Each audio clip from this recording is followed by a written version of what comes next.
ఈ శక్తి డిపార్ట్మెంట్‌లో పాలిటెక్నిక్ విద్యను విలీనం జేయడాన్ని ఈ యొక్క ఆర్గనైజేషన్ ఖండిస్తుంది. ఈ విధంగా చేయడం వల్ల ఈరోజు పాలిటెక్నిక్ ఎడ్యుకేషన్ మొత్తం కూడా కొద్ది రోజుల్లో పీపీపీ మోడల్ కింద మొత్తం కూడా ప్రైవేట్ వాళ్ళ చేతుల్లోకెళ్ళబోతుంది. సో, దీన్ని వ్యతిరేకిస్తూ పాలిటెక్నిక్ ఎడ్యుకేషన్‌ని కాపాడాలి. శక్తి డిపార్ట్మెంట్ నుండి పాలిటెక్నిక్ తొలగించాలని చెప్తూ ఫైట్ చేయడం ఈ యొక్క ఆర్గనైజేషన్ మోటోగా తీసుకొని ఈ డిమాండ్ అచ్చేంత వరకు కూడా రాష్ట్ర వ్యాప్తంగా పెద్ద ఉద్యమం లేవనెత్తే దిశగా ఈ యొక్క ఆర్గనైజేషన్ నడుస్తుంది. శక్తి అనే శాఖను పాలిటెక్నిక్‌లో విలీనం చేయడం వల్ల వచ్చే నష్టం ఏంటి అసలు? స్టూడెంట్స్‌కి గావచ్చు, టీచర్లకు గావచ్చు. గత వారం రోజుల నుంచి తెలంగాణలో ఉన్నటువంటి పాలిటెక్నిక్ కాలేజీలో టీచర్లు ధర్నాలు మన లెక్చరర్లు ధర్నాలు చేస్తున్నారు. ఇటు స్టూడెంట్స్ ధర్నాలు చేస్తున్నారు. అసలు స్టూడెంట్స్‌కి ఎలాంటి నష్టాలు జరగబోతున్నాయి?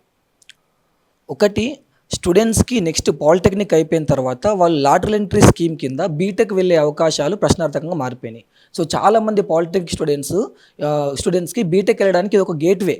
సో, పేద విద్యార్థులందరూ కూడా వాళ్ళు చదువుకోవడానికి బీటెక్ చదవడానికి ఇది ఒక దారిలాగా తయారైంది. సో, దాన్ని మూసేస్తున్న కండిషన్. అంటే వాళ్ళ హైయర్ ఎడ్యుకేషన్ ఎడ్యుకేషన్ రైట్ ఏదైతే ఉందో ఆ రైట్‌ని బలవంతంగా గుంజుకోవడం జరుగుతుంది. సో, అందుకని స్టూడెంట్స్ అందరూ కూడా మాకు బీటెక్ చదవడం మా రైట్, అది హైయర్ ఎడ్యుకేషన్ అనేది మా రైట్.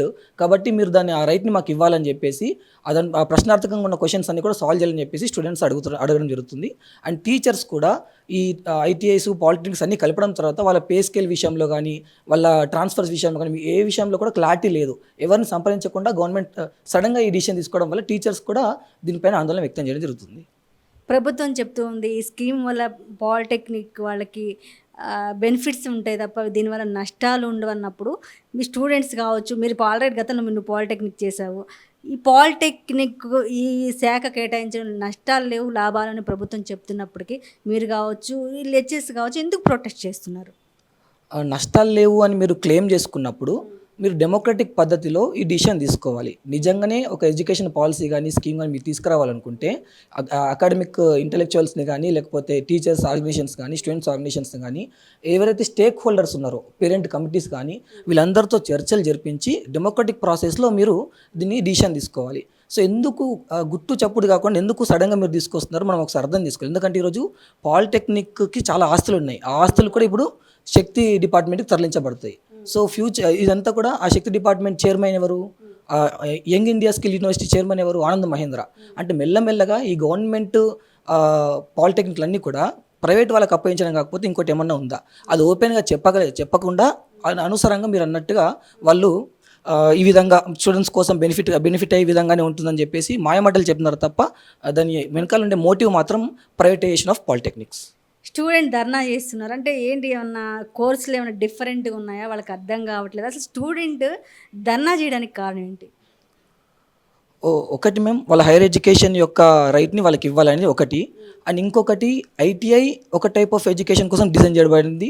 పాలిటెక్నిక్ కూడా ఒక టైప్ ఆఫ్ ఎడ్యుకేషన్ కోసం డిజైన్ చేయబడింది. ఐటీఐలో మనం చూసుకున్నట్టయితే ఈరోజు వెల్డింగ్ కానీ, ఫిట్టింగ్ కానీ, ప్లంబింగ్ కానీ, ఆటోమొబైల్ రిలేటెడ్ మెయింటెనెన్స్ కానీ ఇవన్నీ జరుగుతుంది. పాలిటెక్నిక్ చూసుకుంటే అన్ని కోర్సెస్ కూడా professional courses, civil engineering, mechanical engineering, computer science engineering, artificial intelligence ఇట్లాంటివన్నీ ఉన్నాయి. సో, ఆ సిలబస్కి ఈ సిలబస్కి చాలా డిఫరెన్స్ ఉంది. సో, అవి రెండింటిని మెకానికల్గా కలపడం వల్ల అసలు టీచర్స్ కూడా ఏ విధంగా చెప్తారనేది ఒక ప్రశ్న జనరల్గానే వస్తుంది. సో, కాబట్టి అవి రెండు వేరే వేరే అవసరాల కోసం నిర్దేశించబడ్డాయి కాబట్టి రెండింటిని మెకానికల్గా కలపడం కరెక్ట్ కాదు. సో, నాగరాజ్ అనే స్టూడెంట్ ఉన్నాడు, ప్రజెంట్ పాలిటెక్నిక్ చేస్తూ ఉన్నాడు. ఏంటి, ఏం కోర్స్ చేస్తున్నావు polytechnic? Computer science engineering complete అయింది రీసెంట్గానే. సో, అయితే ఈ శక్తి స్కీమ్ అంటే ఎక్కడి నుండి వచ్చిందంటే ఎస్పీటీటీ పోర్టు ఇప్పటి వరకు ఎడ్యుకేషన్ డిపార్ట్మెంట్ చూసేది. ఈ ఎడ్యుకేషన్ డిపార్ట్మెంట్ నుండి తీసుకుపోయి లేబర్ డిపార్ట్మెంట్ ఏదైతే ఉందో పాతది దాని పేరు మార్చి, దాని శక్తి పేరు మార్చి దాని పాలిటెక్నిక్ కళాశాలలన్నీ కూడా విలీనం చేయాలని ప్రభుత్వం తీసుకునింది నిర్ణయం. అయితే ఈ జీవో ఇచ్చి 3 నెలలు అయింది. ఎప్పుడు జూన్ 16, 2026లో జీవో ఇచ్చింది. ఆ జీవో ఇచ్చినట్టు కూడా స్టూడెంట్స్కి తెలియదు, స్టూడెంట్ ఆర్గనైజేషన్స్కి తెలియదు, ఫ్యాకల్టీకి తెలియదు, ఫ్యాకల్టీ అసోసియేషన్స్కి తెలియదు, ఆఖరికి ప్రిన్సిపల్స్కి, అలాగే ఎస్పీటీటీ బోర్డు స్టేట్ సెక్రటరీ కూడా తెలియదంట ఈ జీవో వచ్చినట్టు. అసలు ఏం జరుగుతుందో మన తెలంగాణ రాష్ట్రంలో? హయ్యర్ అథారిటీస్ ఎస్పీటీటీ అక్కడ కంట్రోల్ చేసినటువంటి విద్యార్థులందరికీ కూడా ఈ యొక్క జీవో వచ్చినట్టు కూడా తెలియదంట. అంటే మేము మన మెమోరాండం ఇవ్వడానికి వెళ్తే సార్ ఇట్లా వచ్చింది సార్ జీవో, ఇట్లా అంటున్నారు వీళ్ళు గవర్నమెంట్ నుంచి జీవో వచ్చినట్టు, ఇది మాకు తెలియదు బాబు, మాకు రీసెంట్గా 3-4 డేస్ నుంచి తెలిసింది మాకు, కానీ నీ షాక్ అవుతున్నాడు సారు. అంటే ఆయన ఏం ఆన్సర్ చేయాలనుకుంటారు, మేమేం ఆన్సర్ చేయాలి. సరే జీవో తీసుకొచ్చారు, దాంట్లో ఏమాత్రం క్లారిటీ లేదు. జస్ట్ పాలిటెక్నిక్ కాలేజీలని యంగ్ స్కిల్ యూనివర్సిటీకి పంపిస్తాము, ఆ యంగ్ స్కిల్ యూనివర్సిటీ శక్తి శాఖలో ఉంటుందని చెప్పారు. కానీ అందులో విద్యార్థులకు ఎలాంటి సదుపాయాలు ఉంటాయి, ఎలాంటి ఇన్ఫ్రాస్ట్రక్చర్ పెడతారు, ఎలాంటి లెక్చరర్స్ ఎలా ఉంటుంది, లేకపోతే ల్యాబ్ ఫెసిలిటీస్ ఎలా ఉంటాయి, కానీ ఎక్కడ మాత్రం కూడా పెట్టలేదు. రీసెంట్గా మన ఫ్రైడే రోజు స్టేట్ గవర్నమెంట్ క్యాబినెట్ కూడా మీటింగ్లో డిసైడ్ చేసేసారు, ఏమని విలీనం చేయాలి అని చెప్పారు. కానీ అందులో పూర్తిస్థాయి ఫీల్డ్ వర్క్ చేయాలి. ఆ ఫీల్డ్ వర్క్ ఎంతవరకు సాధ్యం అవుతుంది అనేది కూడా ప్రభుత్వం అది స్పష్టత ఇవ్వలేదు. దాని యొక్క భవిష్యత్తు ఎలా ఉంటుంది అనేది కూడా చెప్పలేదు. సో యంగ్ స్కిల్ యూనివర్సిటీ అనేది ఒక ప్రైవేట్ యూనివర్సిటీ మన సీఎం రేవంత్ రెడ్డి అధికారంలోకి వచ్చిన తర్వాత తీసుకొచ్చాడు, అది కూడా మంచి విషయమే. కానీ అది స్కిల్ యూనివర్సిటీ గవర్నమెంటా? కాదు, అదొక కార్పొరేటర్ యూనివర్సిటీ. ఎవరైతే ఉన్నారో కార్పొరేటరు, ఆయనని చైర్మన్ పెట్టి యూనివర్సిటీని నడిపిస్తున్నాడు. ఆయన ఆధ్వర్యంలోనే ఇప్పుడు ఐటీఐస్, ఏటీసీస్ ఓకే బిజినెస్ రిలేటెడ్, ఎవరైనా హైయర్ ఎడ్యుకేషన్ చదువుకోలేని పరిస్థితులు ఎవరైతే ఉంటారో వాళ్ళు చేసి జాబ్కి వెళ్తారు, ఏదో ఒక చిన్న వర్క్ చూసుకుంటారు. కానీ అది బిజినెస్కి, ఫ్యాక్టరీస్కి యూజ్ అవుతుంది. కానీ అది డిప్లొమా స్టూడెంట్స్ అంటే ఒక ప్రొఫెషనల్ కోర్స్, అది వాళ్ళ ఇంజనీర్స్ అవుతారు. సొసైటీకి ఏదైనా కొత్తది ఇవ్వాలి మన సొసైటీకి. మనందరు కూడా తెలుసు, ఇది సివిల్ ఇంజనీరింగ్ ద గ్రేట్ ఎవరైతే ఆయన ఉన్నాడు, అదొక సివిల్ డిపార్ట్మెంట్లో ఒక మంచి పట్టు సాధించి పెద్ద పెద్ద ప్రాజెక్టులు నిర్మించాడు సివిల్ ఇంజనీరింగ్ చదివి. అలాంటిది సొసైటీకి ఇచ్చేటట్టు ఎడ్యుకేషన్ తయారు చేయాలి, కానీ లేబర్ కానీ ఎంప్లాయ్మెంట్ కానీ ఇలాంటివి తయారు చేయకూడదు. విద్యార్థులని మంచికి సొసైటీకి ఇచ్చే విధంగా ఎడ్యుకేషన్ సిస్టమ్ని తయారు చేయాలని చెప్తూ ఇవన్నీ మార్పులు. ఇది స్కీమ్ తెచ్చి దాదాపు ఒక 3 నెలలు అవుతుంది. జూన్ అంటే ఈ 3 నెలల్లో స్టూడెంట్స్ నిజంగా ఏమైనా స్ట్రగుల్ పడుతున్నారా? తెలియదు, అది స్టూడెంట్స్కి వచ్చినట్టు కూడా తెలియదు.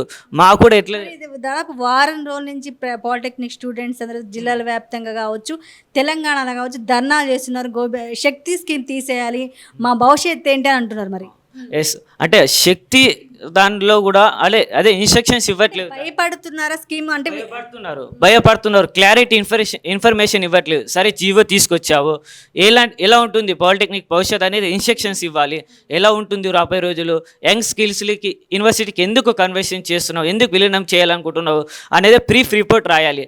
బ్రీఫ్ రిపోర్ట్ రాయకుండా జీవో రిలీజ్ చేసి అందులో 4 పాయింట్లు పెట్టాడు.